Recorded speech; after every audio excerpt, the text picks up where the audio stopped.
are here today to announce the arrest of Norman Mangusin, aka Francis Leo Marcos. Simulan natin ang kwento ngayong buwan tungkol sa mga kasong bumalot sa isa sa pinakakontrobersyal na vlogger ngayon at mga kasong kanyang kinaharap kaya siya naaresto. Saan nga ba nagsimula ang lahat at bakit sa kabila ng sinabi niyang maliit na kaso lamang o mga aligasyon ay ganun na lang siya kung ipahiya daw sa harap ng media? Kung ipahiya niyo ako sa buong Pilipinas, grabe, para akong pumatay. Panahon ng pandemic, unang umalingaw-ngaw ang kanyang pangalan. Naging laman siya ng mga video sa social media, kilala sa kanyang malakas na boses, matitinding pahayag at prangkang pananalita. Madalas siyang makita sa mga komunidad na tinamaan ng mahigpit na quarantine, namimigay ng tulong sa mga nangangailangan. Para sa ilan, isa siyang bayani, isang tao na hindi natakot magsalita at tumulong sa gitna ng krisis. Siya si Francis Leo Marcos, ang pangalang minsang iniugnay sa mga kawanggawa at matitinding hamon para tumulong. Ngunit ngayon, iba na ang mga bansag sa kanya. Kulaong, Mr. Caliber, trilyonaryo ng Pinas, at marami pang iba. Mga pangalang hindi lang basta biro, kundi refleksyon ng lumalalim na kontrobersya sa likod ng kanyang pagkatao. Ayon sa kanyang birth certificate, ang tunay niyang pangalan ay Norman Antonio Mangusin. Ipinanganak noong September 29, 1979. Siya ang panganay na anak ni Gilbert Alejandro Mangusin at Remedios Antonio Mangusin na mas kilala bilang Nanay Remy. Nagmula siya sa isang simpleng pamilya ng magsasaka sa probinsya ng Isabela at lumaki naman siya sa Bulacan, nang malipat ang kanyang pamilya rito. Sa mga unang video, mariin pa niyang itinatanggi ang tunay niyang pangalan. Subalit kalaunan, inamin din niyang si Norman at Francis Leo Marcos ay iisang tao. Ang sinasabi niya, sir, sometime in 1998 kasi, paggising niya, sir, sinabi sa kanya ng nanay niya na from now on, hindi ka na si Norman Mangusin, ikaw na si Francis Leo Marcos. At simula nun, yun na ang pangalang kanyang ginamit. Sinabi rin niyang ang ina niya ay nag-iisang anak ng mayamang tao, kaya siya ay may royal blood. Pagdating sa kanyang edukasyon, marami ding tanong ang nananatiling walang malinaw na sagot. Sa kabila ng kanyang mga pahayag at mga kumalat na impormasyon online, walang kumpirmado at beripikadong tala mula sa mainstream media o opisyal na dokumento tungkol sa tunay na natapos ni Francis Leo Marcos pagdating sa formal na edukasyon, lalo na sa antas ng kanyang degree. May mga online claims na nagsasabing nakakuha daw siya ng doctorate degree o kaya ay nag-aral sa mga prestihiyosong universidad tulad ng University of Cambridge at Massachusetts Institute of Technology noong 1997. Subalit hanggang ngayon, walang matibay na ebidensya o opisyal na kumpirmasyon mula sa mga institusyong ito na sumusuporta sa naturang mga pahayag. Sa isang video naman, makikitang dumadalo siya sa isang graduation ceremony kung saan siya ay tinawag bilang may doctorate degree. Ngunit ayon sa mga ulat at paliwanag na lumabas, ang tinanggap niya ay hindi isang academic doctorate. Sa halip, ito ay isang honorary degree, doctorate in humanitarian philosophies, na karaniwang iginagawad ng ilang institusyon bilang pagkilala sa mga charitable acts o humanitarian efforts. Ibig sabihin, hindi ito katumbas ng isang earned doctoral degree na dumaan sa mahigpit na academic requirements. Samantala, naging sentro ng kontrobersya ang kanyang kapanganakan. 2 birth certificate ang lumabas sa publiko. Sa orihinal na dokumento, nakasaad na siya ay ipinanganak sa Bulacan bilang Norman Mangusin. Ngunit sa isa pang dokumentong kinwestiyon at tinawag na peking birth certificate, nakalagay naman na Baguio City ang kanyang lugar ng kapanganakan. Sa naturang questionabling dokumento, nakatala bilang ama niya si Pacifico Edralin Marcos, na nakababatang kapatid ni dating Pangulong Ferdinand Marcos Sr. Dito lalo pang umigting ang usapin, hindi lamang tungkol sa edukasyon, kundi pati sa tunay niyang pagkatao. Ito ang ilan sa mga dahilan kung bakit mariin niyang ipinagdidiinan na siya ay isang Marcos. Ayon sa kanya, ang tunay daw niyang ama talaga ay ang dating Pangulo at ipinaako lamang siya sa kapatid nito na si Pacifico. Madalas din niyang ipakita sa publiko ang mga larawan kung saan kasama niya si Imelda Marcos at iba pang miyembro ng pamilya. Ngunit ang mismong dating First Lady ang tumanggi sa kanyang mga pahayag. Ayon sa kanya, ginagamit lamang umano ni Francis Leo Marcos ang kanilang mga naging photo opportunity noon upang magmukhang may kaugnayan sa pamilya. Noong naninilbihan pa bilang presidential spokesperson si Attorney Vic Rodriguez sa administrasyon ni Pangulong Bongbong Marcos, malinaw din niyang sinabi na walang anumang kaugnayan si Francis Leo Marcos sa pamilya ng Pangulo. Noong July 8, 2019 naman, ay nagsampa pa ng reklamo at nagpaimbestiga sa National Bureau of Investigation si Ginang Imelda kaugnay sa umano'y pagpapanggap at paggamit ng apelyidong Marcos ng ilang tao upang makapanloko. Isa sa mga pangalan na pinaimbestigahan ay si FLM. Pagdating naman sa kanyang buhay pag-ibig, ilang babae ang naiugnay o napangasawa niya sa iba't ibang panahon. Batay sa mga lumabas na dokumento, sa kanyang unang marriage certificate ay ikinasal siya kay Maria Cristina Caber. Pero umabot lang sila ng 2 taon. Ayon sa impormasyon, bago siya magpakasal ay mayroon na siyang anak sa ibang babae. Matapos ang paghihiwalay sa unang pinakasalan, ay muli siyang nagpakasal, ngunit gamit na ang pangalang Francis Leo Marcos noong 2012. At noong 2019 ay muli na namang umugong ang balita tungkol sa kanyang pagpapakasal sa isang Filipina-Japanese na nagngangalang Mayu Murakami na saglit niya lang nakilala sa Tokyo, Japan. Marami ang nagsabing isa itong whirlwind marriage. May mga lumutang ding haka-haka sa social media na maaaring may kinalaman ang naturang kasal sa kanyang planong muling pagtakbo sa halalan sa 2022. Kung gaano kabilis ang kanilang pagsasama, ganoon din kabilis ang kanilang paghihiwalay. Pagkaraan ng ilang araw o buwan, bigla na lamang siyang nawala sa tabi ni FLM. Hindi na siya madalas mabanggit sa mga video at kung nababanggit man, ay binabastos na niya o pinagsasalitaan ng hindi kaaya-aya. Ipinakilala niya ang sarili bilang isang ultra-wealthy man, nakatira sa isang exclusive at mamahaling subdivision, nagsusuot ng branded na kasuotan, may magarang bahay at mamahaling sasakyan. Sa kanyang mga video, kitang-kita ang imahe ng isang taong sagana sa yaman at handang magbahagi nito. Subalit lumabas sa investigasyon nung huli na hindi niya raw pag-aari ang bahay at ilang mga ari-arian na pinapakita niya. Kasabay ng pagtaas ng kanyang kasikatan, dumami rin ang mga tanong. Saan nga ba talaga nanggaling ang kanyang yaman?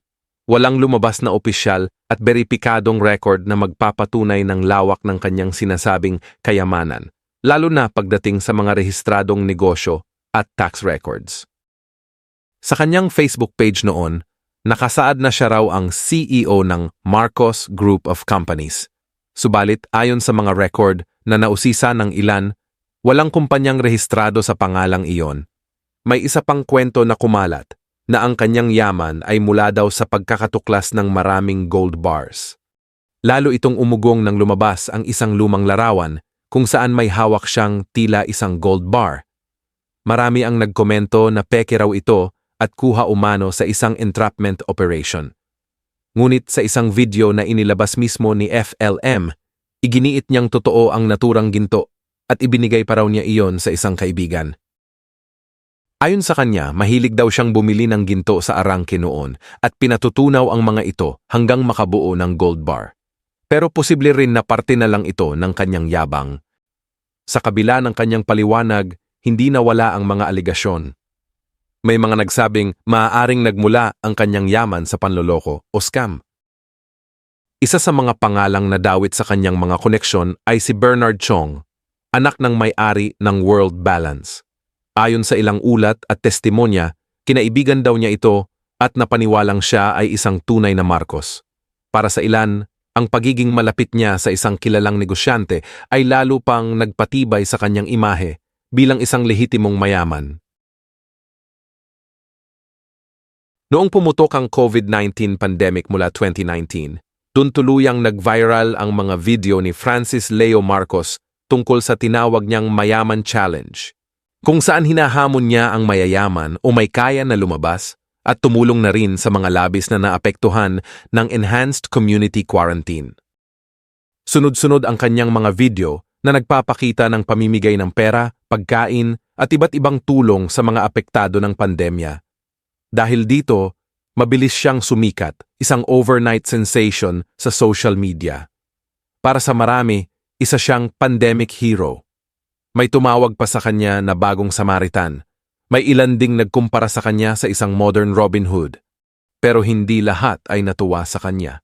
May mga mayayaman din ang nagalit sa kanyang challenge, na tila may halong panlalait o pambabastos na.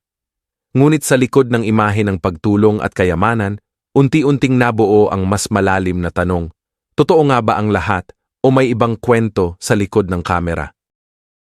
Marami ang kumasa sa hamon na tinawag niyang mga tuli at supot naman sa mga hindi umano tumutulong. Isa sa tumanggap ng hamon ay si Mark Jason Warnakulahewa aka Makagago o mas kilala rin bilang MG, isang kilalang social media influencer. Ikinatuwa ni Francis Leo Marcos ang naging tugon na ito at puring-puri niya pa noon si MG. Ngunit ang taong minsan niyang pinuri ay siya rin palang magiging isa sa makakaaway niya sa social media. Habang lumalakas ang kanyang presensya online, mabilis ding dumami ang kanyang followers. Naging laman siya ng iba't ibang vlog, reaction videos at balita sa social media. Sa kabila ng marami niyang natulungan, marami rin ang hindi natuwa. May ilan na nagsabing isa lamang siyang attention seeker. Mayroon ding naniniwalang ginagamit lamang niya ang sitwasyon upang makapanloko o makahingi ng mga donasyon na kunwari ipapamigay niya sa mahihirap. Subalit ayon sa ilang impormasyon, bago pa man ang pandemya at bago pa siya sumikat. Kabilang na umano siya sa mga grupo o charitable foundation na tumutulong sa kapwa gaya ng pamimigay ng libreng salamin sa mata.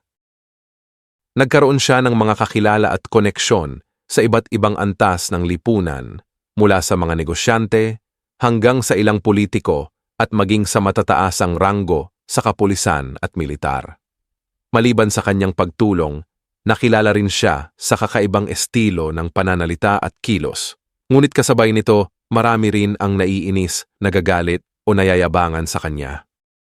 Habang siya'y sumisikat, kasabay din nitong naungkat ang kanyang nakaraan. Bukod sa usapin ng kanyang tunay na pamilya at pagkakakilanlan, lumabas din ang mga alegasyon na siya daw ay sangkot sa panloloko at may mga nabiktima na sa nakaraan. Sa ilan sa kanyang mga naunang video, sinabi niyang siya ay dating OFW at naging miyembro daw ng Saudi Aramco na isa sa pinakamalaking oil companies sa mundo. Ngunit ayon sa ilang tao na naging malapit sa kanya, kabilang ang dati niyang asawa, totoo ngang nagtrabaho siya sa ibang bansa, ngunit hindi raw bilang bahagi ng isang malaking oil company, kundi isang baker. Dito na lalong tumindi ang tanong ng publiko. Sino nga ba talaga si Francis Leo Marcos? Isa ba siyang tunay na philanthropist? O isang taong mahusay lamang bumuo ng imahe? Noong May 2020 ay dinakip si Francis Leo Marcos sa Baguio City ng National Bureau of Investigation, Cybercrime Division, sa kasong paglabag sa Republic Act 8050 o mas kilala bilang Optometry Law of 1995. Nag-ugat ito sa kanyang pamimigay ng salamin sa mata bilang bahagi ng kanyang charitable activities na ginagawa niya mula 2007 pa lang at walang pahintulot mula sa kinaukulang organisasyon ng mga optometrist. Pero depensa naman ni FLM na marami siyang nasagasaan ng negosyo ng salamin na wala na halos kinita dahil sa libre niyang pamimigay. Ngunit hindi lamang ito ang kanyang kinaharap. Meron din siyang umiiral na warrant kaugnay sa kasong violence against women na naihain sa Gapan Nueva Ecija dahil sa pag-recruit niya sa 6 na babae na magtrabaho sa Cyprus at Turkey bilang entertainers pero naging prostitutes. At isa pang kaso ng qualified human trafficking na kanya namang itinanggi. Nakulong siya ng halos 3 taon. Noong July 2023, siya ay nakalaya matapos madismiss o maresolba ang mga kasong isinampa laban sa kanya. Pagkalaya niya, tila nagkaroon ng comeback si Francis Leo Marcos sa social media. Ngunit hindi na ito ang dating imahe ng pandemic hero. Mas naging agresibo ang kanyang tono. Mas naging matalas ang kanyang pananalita. mas madalas ang pagmumura sa harap ng kamera. May mga personalidad siyang tahasang iniinsulto at may mga babaeng binabastos sa kanyang mga live video. Kung dati ay may bahid pa ng inspirasyon ang kanyang mensahe, ngayon ay tila puro galit at paghamon na ang laman. Isa sa mga kontrobersyal niyang video ay ang pag-insulto at paghamon niya ng suntukan sa isang police general na regional director ng PRO2 na dati niyang kaibigan. Hindi rin lingid sa publiko ang kanyang ambisyon sa politika. Noong 2012, nag-file siya ng Certificate of Candidacy para sa Senado sa 2013 elections. Ngunit ibinasura ito ng Commission on Election dahil hindi pa siya umaabot sa minimum age requirement na 35 years old para sa posisyon ng senador. Pagdating ng 2022 elections, natuloy din ang kanyang pagtakbo sa pagkasenador kahit nakakulong pa siya noon. Nakakuha siya ng humigit kumulang 4.5 milyong boto, kung saan nakuha niya ang pang-27 na pwesto. Hindi man siya nakapasok sa ika-12 pwesto, marami ang nagulat sa dami ng kanyang nakuhang boto.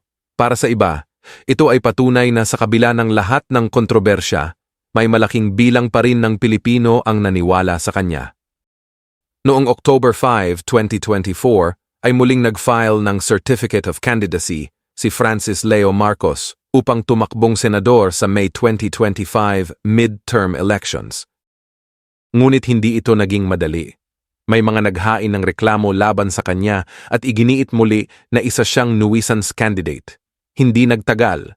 Naglabas ng desisyon ang Commission on Elections na ideklara nga siyang nuisance candidate at alisin ang kanyang pangalan sa opisyal na listahan ng mga kandidato. Ngunit umakyat ang usapin sa Supreme Court of the Philippines. Kaya noong January 21, 2025, naglabas ang Korte Suprema ng Temporary Restraining Order laban sa desisyon ng COMELEC. Ngunit makalipas lamang ang 2 araw, bigla niyang inanunsyo ang pag-withdraw ng kanyang kandidatura. Dahil sa biglaang pag-urong, naglabas din ng kautusan ang Korte Suprema na magpaliwanag siya hinggil sa kanyang withdrawal. Sa isang video, sinabi naman niyang mas pinili na lamang niyang suportahan si Senador Amy Marcos o Manang Amy kung kanyang tawagin.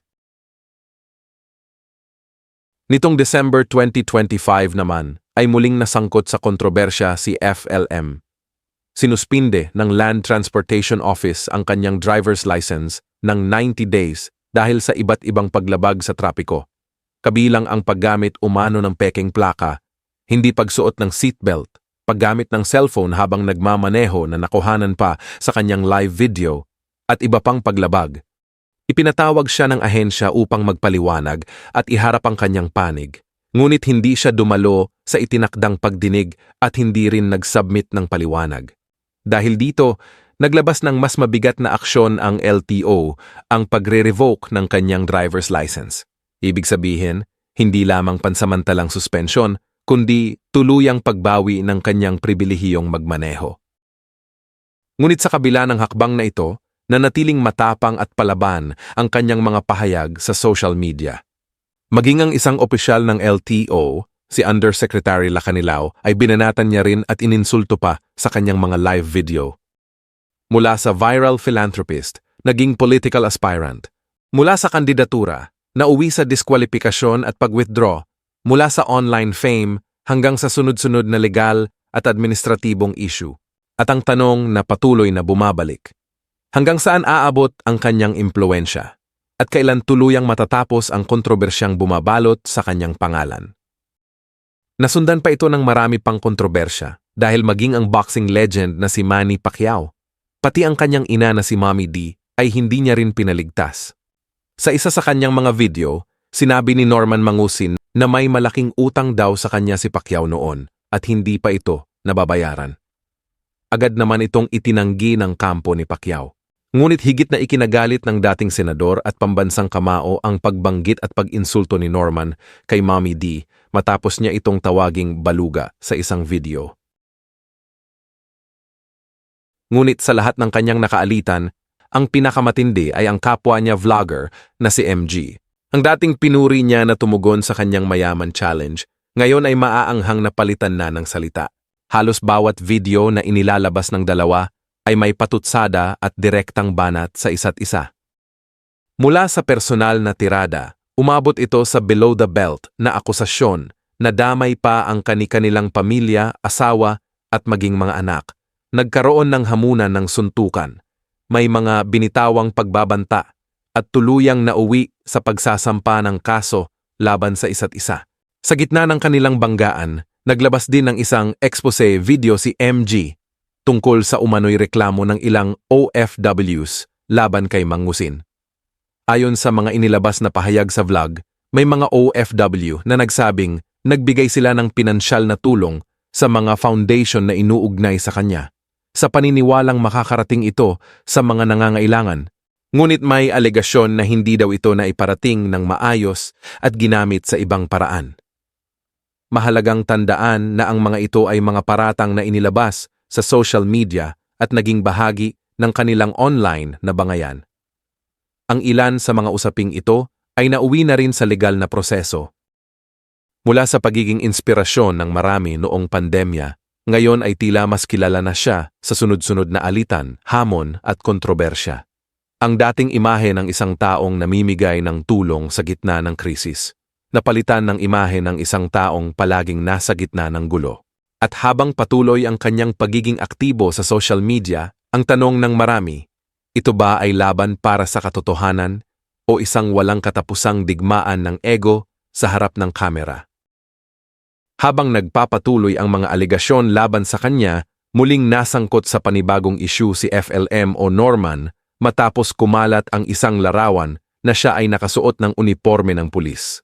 Ang paggamit ng police uniform ng walang autorisasyon ay ipinagbabawal sa ilalim ng batas. Para sa iba, tila maliit na bagay lamang ito. Ngunit sa konteksto ng kanyang mga naunang kontrobersya, hindi na ito maaaring baliwalain, lalo na nang siya ay sitahin at hindi nakinig sa payo. Ayon sa mga ulat, pinayuhan siya ni Commissioner Rafael Vicente Calinisan ng National Police Commission na huwag gamitin o ipagmalaki ang pagsusuot ng police uniform nang walang pahintulot. Sa halip na aminin ang pagkakamali o humingi ng paumanhin, iginiit ni Norman na edited lamang ang larawan.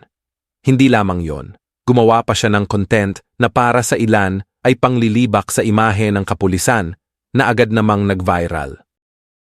Dahil dito, nagdesisyon ang Napolcom na magsampa ng kaukulang kaso batay sa mga paglabag na may kaugnayan sa ilegal na paggamit ng uniforme at iba pang probisyon ng batas. Nitong February 24, 2026, naging headline at viral sa social media ang kanyang pagkakaaresto. Habang kumakain sa isang restaurant at nagvi-video, dumating ang mga tauhan ng Criminal Investigation and Detection Group o CIDG upang isilbi ang warrant laban sa kanya. Sa harap ng kamera, dun mismo siya inaresto. Mabilis itong kumalat online. Hindi nagtagal, binahan ng memes at mga nakakatawang komento ang social media. May nagsabing imbes na merienda ang inihain sa kanya ay Miranda rights.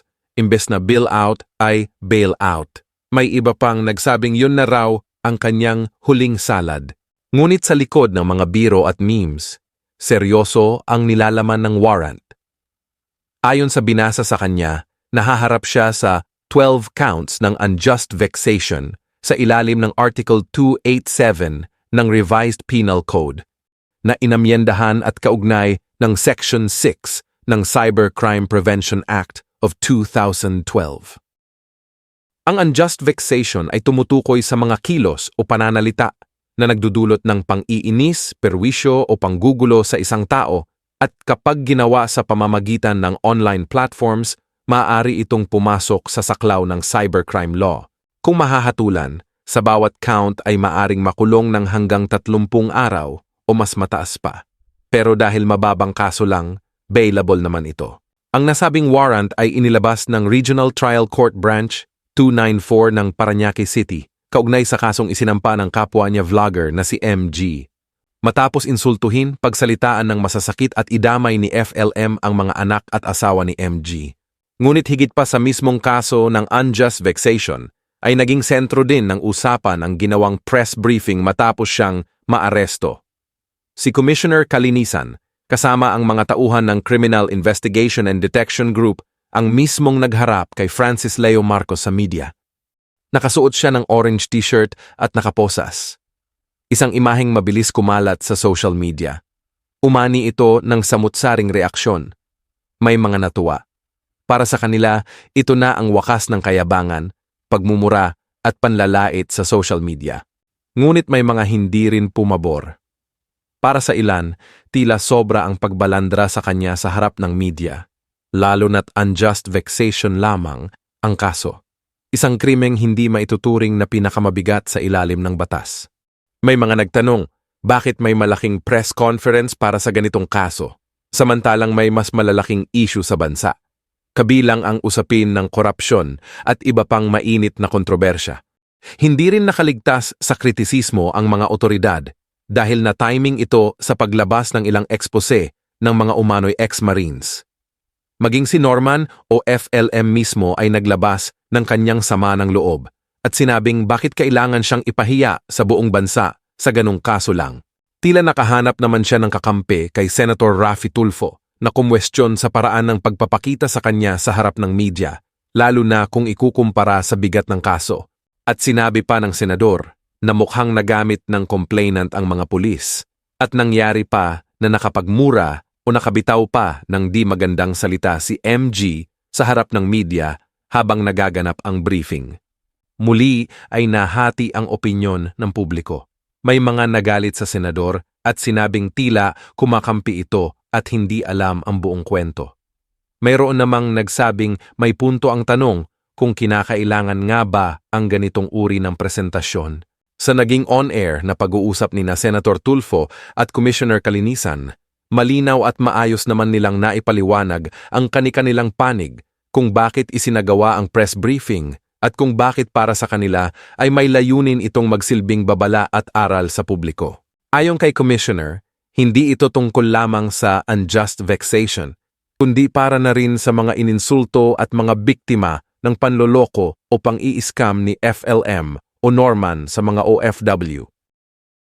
Matapos ang halos 4 na araw na pagkakakulong, nitong February 28, ay nakapagpiyansa na siya sa halagang 120,000 pesos at pansamantalang nakalaya.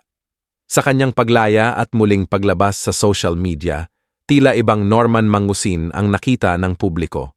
Mahinahon, magalang, nagpapasalamat, nagpapatawad at humihingi ng paumanhin. Makikita sa kanyang itsura ang tila matinding epekto ng mga nangyari sa kanya sa nakaraang mga araw. Ngunit ang tanong ng marami, ito na nga ba ang tunay na pagbabago? O isa lamang itong panibagong yugto ng isang taong sanay sa entablado ng social media? Marami ang nagdududa, marami rin ang umaasa. Dahil sa huli ang tunay na pagbabago ay hindi nasusukat sa isang video, kundi sa mga susunod na hakbang. Ngunit para sa mga taong naagrabyado niya at nasaktan, tuloy pa rin ang kaso. Mula sa isinampa ng vlogger na si MG, ay nakalinya na rin ang reklamong isasampa ni na Commissioner Calinisan, Undersecretary Lacanilao, Manny Pacquiao, mga OFW na nabiktima, at iba pang naapektuhan ng kanyang pananalita. Sa huli ay maraming aral tayong makukuha sa pangyayaring to, lalo na sa mga walang pigil ang di magandang salita sa harap ng social media, walang pakundangan kung mang-insulto at sa mga manlolokong tao.